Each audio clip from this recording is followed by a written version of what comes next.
Salam, kami dari kelompok 3 akan mempresentasikan materi mengenai teori perkembangan iman. James B. Fowler adalah penggagas teori perkembangan iman atau stages of faith.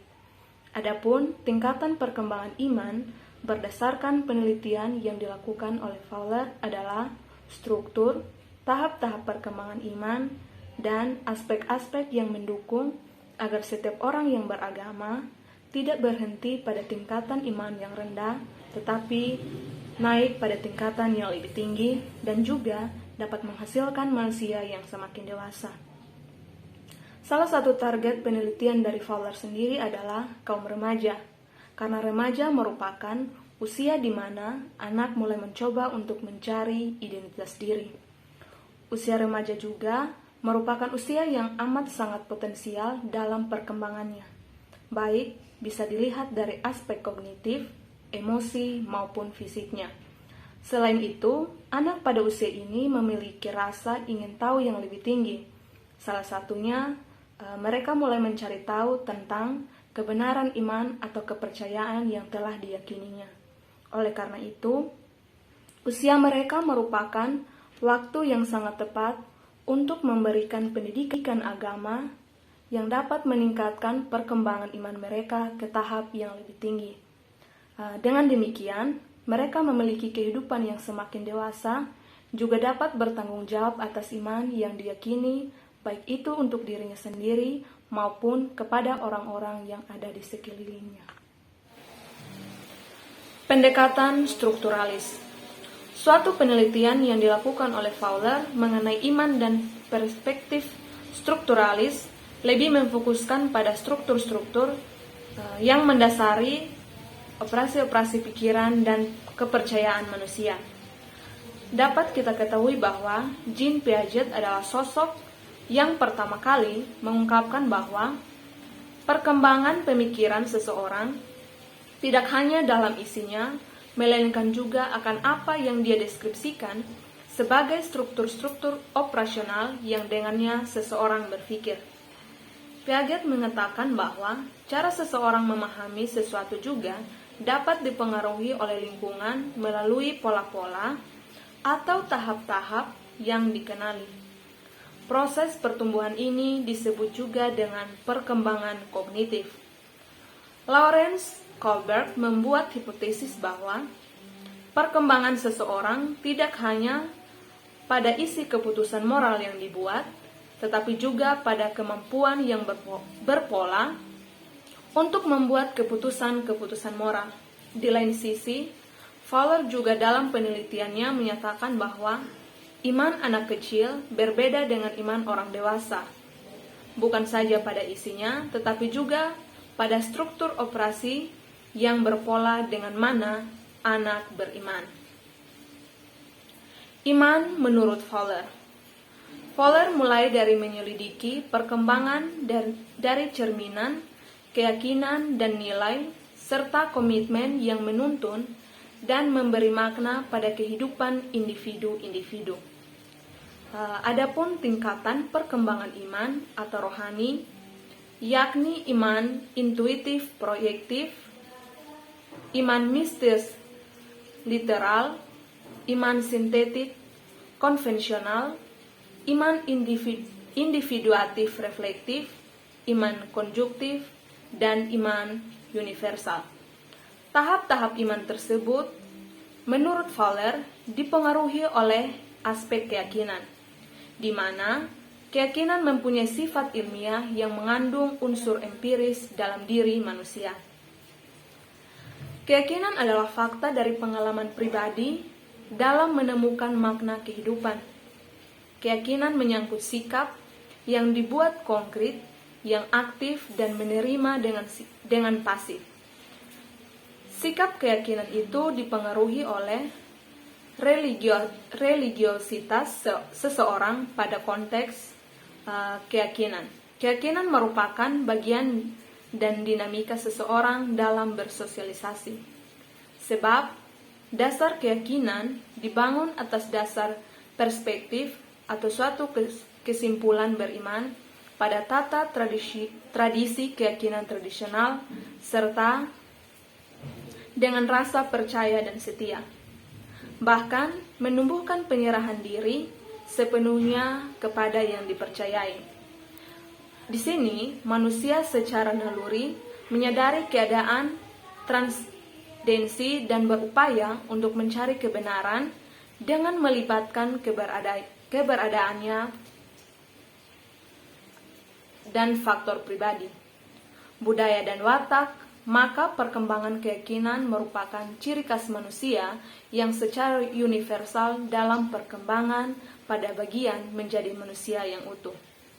Fowler mendefinisikan keyakinan dengan iman yang bebas, sama sekali dari unsur-unsur doktrinal, pengakuan iman, maupun lambang-lambang keagamaan.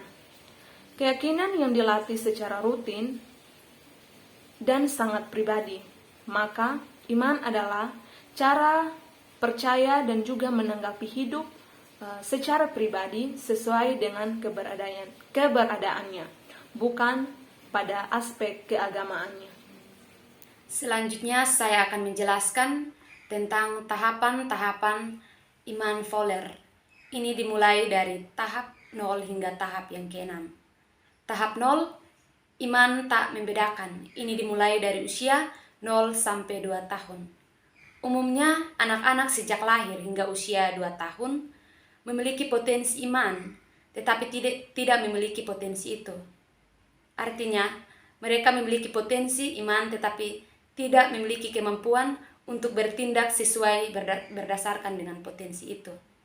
Pada tahap ini, anak mengalami iman sebagai hubungan antara dirinya dengan orang tuanya atau pengasuhnya. Tahap pertama, iman intuitif proyektif. Ini dimulai dari usia 3 sampai 7 tahun atau usia prasekolah. Khas dari usia 3 sampai 7 tahun, keyakinan intuitif proyektif menjadi hidup dalam imajinasi dan kehidupan batin yang dipenuhi fantasi anak. Hal ini tidak terkekang oleh logika dan mencerminkan kesadaran awal misteri kehidupan, kematian, seks, dan tabu budaya. Anak-anak tidak berpikir seperti seorang ilmuwan, mempertimbangkan argumen logis atau memikirkan ide-ide yang kompleks. Iman mereka dibentuk dengan cara belajar dari orang-orang di sekitar mereka. Tahap yang ketiga ialah iman mistis harafiah. Ini dimulai dari usia 7 sampai 12 tahun. Anak-anak dalam usia ini dapat membedakan antara fakta yang diverifikasi dan hal-hal yang mungkin lebih bersifat fantasi atau spekulatif. Dalam tahap ini, keyakinan ditafsirkan secara literasi sekutu, kebenaran agama dikomunikasikan melalui cerita, di mana miralitas bersifat legalistik dan sifatnya hanya diperbolehkan satu makna. Yang ketiga, iman sintesis konvensional. Ini dimulai dari usia 13 sampai 18 tahun.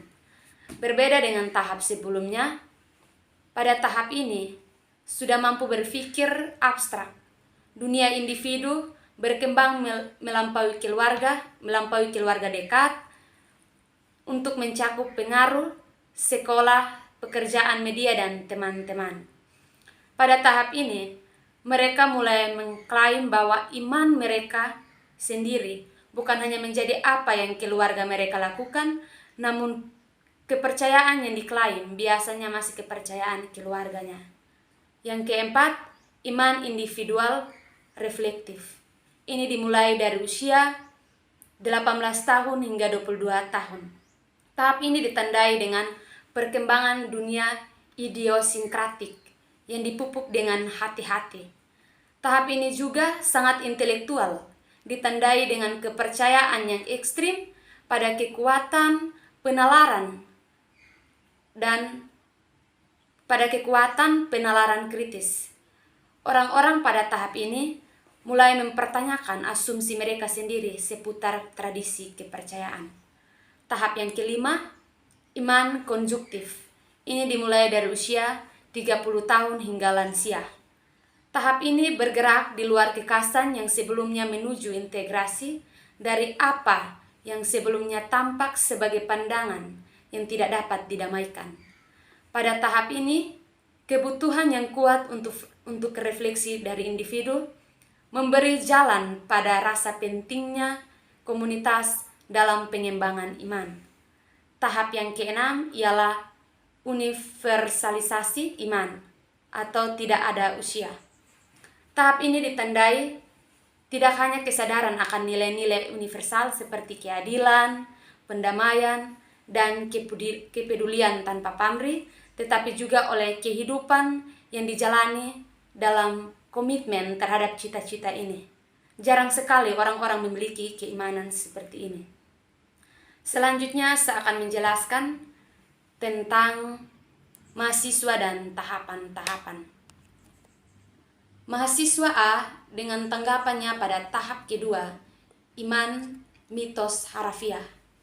Dalam tahapan ini ada beberapa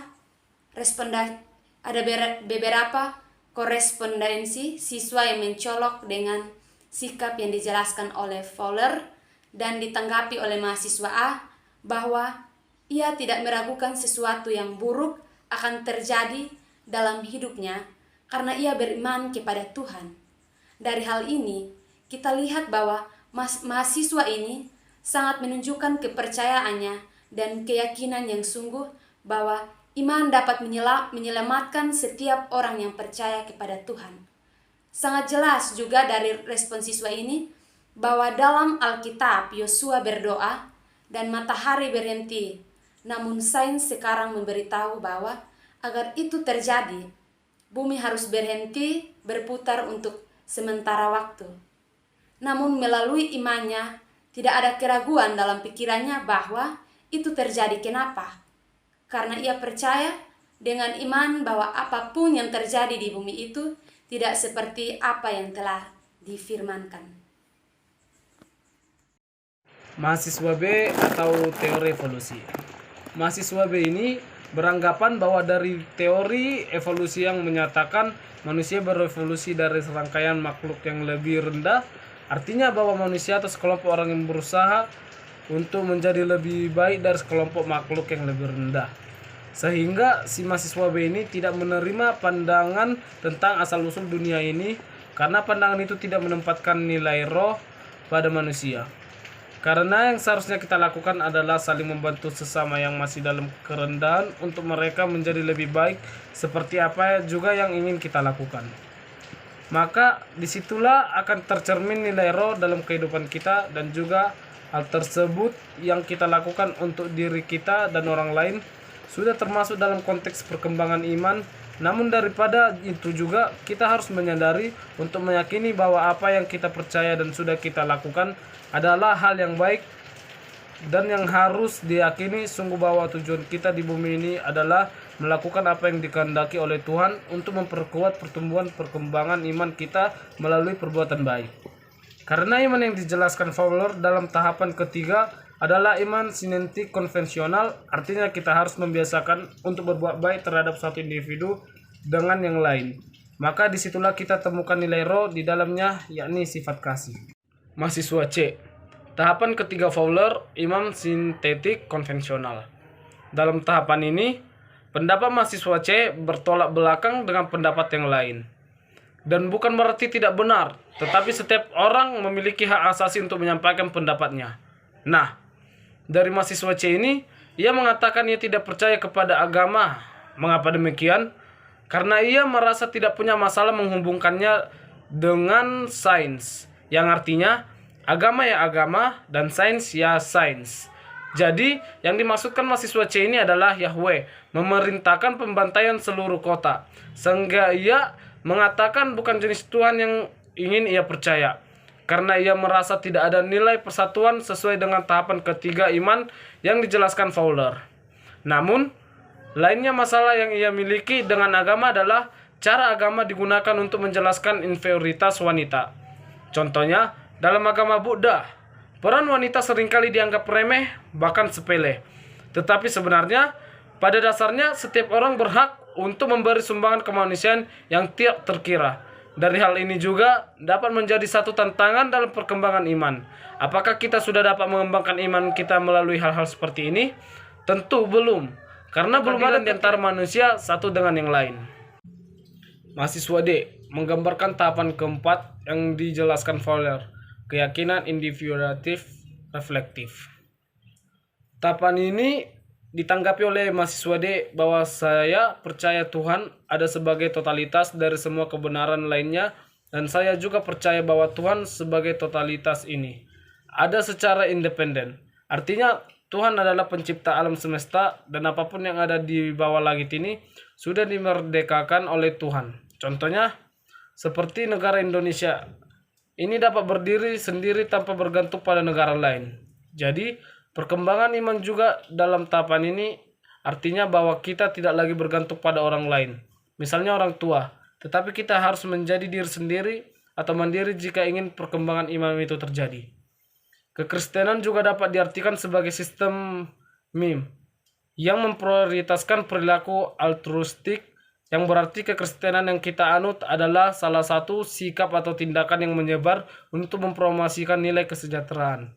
Dari tanggapan mahasiswa ini, kita bisa lihat bahwa Tuhan sebagai perwujudan untuk memperluas kebaikan dalam kekristenan, dan ia mengajarkan untuk berbuat baik terhadap sesama yang seperti dijelaskan Fowler dalam tahapan keempat, bahwa keyakinan individuatif reflektif yang dimana dikatakan apa yang sudah kita lakukan terhadap sesama kita, mari merefleksi kembali bahwa apa yang telah kita buat untuk mereka, bahwasannya kita sudah melakukan tujuan yang dikehendaki Tuhan.